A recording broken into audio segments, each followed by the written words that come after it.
Hello दोस्तों, स्वागत है आप सबका मेरे YouTube channel Sachin education hub पर। दोस्तों, आज हम बात करेंगे कि वर्ड ऑडिट क्या होता है। एक छोटी सी वीडियो के जरिए मैं सिर्फ आपको यही कवर करूंगा कि ऑडिट का मतलब क्या है, क्योंकि बहुत से बच्चों को ये नहीं पता अभी। तो चलिए जान लेते हैं कि क्या है ऑडिट का मतलब। देखिए, ऑडिट का बहुत सिंपल सादा मतलब है कि an independent examination of books of account. किस पर्पस के लिए?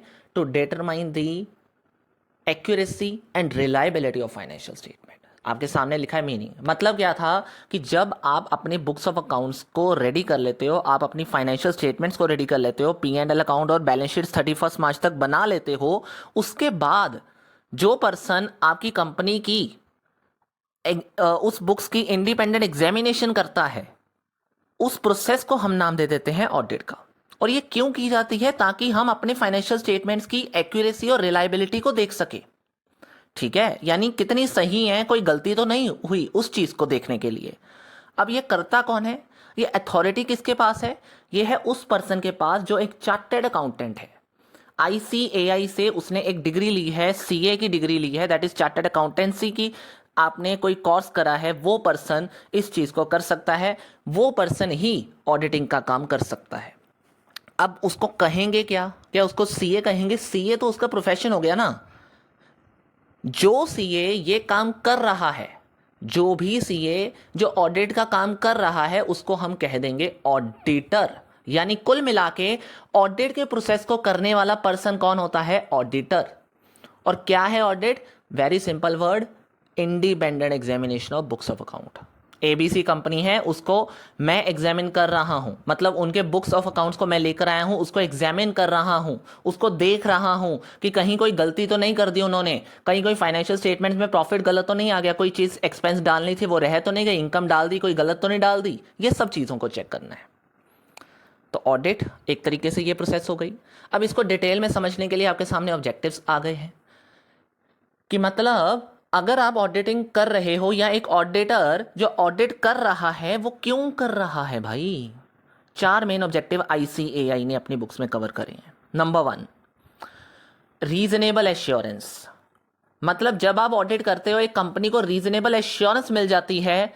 मतलब एक तरीके से एश्योरेंस क्या होता है? जैसे लाइफ एश्योरेंस होती है ना, आपकी लाइफ की मतलब एश्योरेंस हो गई, यानी आपके लाइफ के रिगार्डिंग सेफ्टी आपको मिल गई। इसी तरीके से कंपनी को एक तरीके से एश्योरेंस मिल जाती है इस चीज़ की कि हमारे बुक्स ऑफ अकाउंट पूरे अच्छे हैं। इन्वेस्टर्स को एश्योरेंस मिल जाती है कि उन्होंने जब पैसा लगाना है तो वो उस रिपोर्ट को देखकर लगाते हैं जो CA ने प्रिपेयर करके दी है। पता चल जाता है कि कितने बुक्स ऑफ अकाउंट्स अच्छे हैं, कोई गलती तो नहीं है। एक रीजनेबल एश्योरेंस मिल जाती है कंपनी और उसके इन्वेस्टर्स को।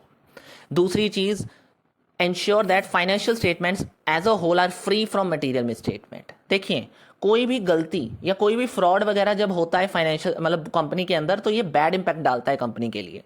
कोई भी एरर्स और फ्रॉड जब निकल के आते हैं तो वो बैड इंपैक्ट डालते हैं कंपनी के ऊपर। तो उस चीज को दूर करने के लिए, अब देखो 31 मार्च तक तो हमें यही होता है कि बुक्स प्रिपेयर हो जाएं, तो उस चीज को कैसे सही करें? तो उस चीज को एग्जामिनेशन जब की जाती है, यानी ऑडिटर जब उसको एग्जामिन करता है, तो उसका यही पर्पस रहता है कि उसको ये देखना है कि फाइनेंशियल स्टेटमेंट में कोई फ्रॉड या एरर, या फिर जो फाइनेंशियल स्टेटमेंट्स हैं वो प्रॉपरली मटीरियल मिसस्टेटमेंट से मुक्त हों, यानी उसमें मतलब उसमें कोई मटीरियल मिसस्टेटमेंट ना हो। To report on the financial statement. अब ऑडिटर ऑब्वियसली बात है, कोई काम कर रहा है तो उसकी रिपोर्ट भी तो बनाता होगा, यानी उसने अपना ओपिनियन देना होगा। तो उस ओपिनियन को देना भी उसके ऑब्जेक्टिव में कवर हो जाता है कि जो भी उसने एग्जामिनेशन करी है कंपनी का, जो भी उसने अकाउंट्स ऑफ देखा है, उसको कैसा लग रहा है, उसको देखने के बाद कंपनी कैसी सिचुएशन में है उसके बारे में एक ओपिनियन देना भी उसका एक काम होता है। That is called to report on the financial statement in the audit report. Last है to communicate required by standard audits. देखिए, स्टैंडर्ड ऑडिट जैसे अकाउंटिंग के स्टैंडर्ड्स होते हैं, वैसे ही ऑडिटिंग को करने के भी उसके स्टैंडर्ड्स होते हैं। इस वजह से जो भी काम स्टैंडर्ड्स ने कहा है उसके अकॉर्डिंग ही करना जरूरी होता है। ठीक है जी। तो ये जरूरी है कि जो भी काम उन्होंने कहा है उस तरीके से किया जाए और उसको अच्छे से कम्युनिकेट किया जाए, तभी सारा काम अच्छे से माना जाएगा कि हुआ है। क्लियर?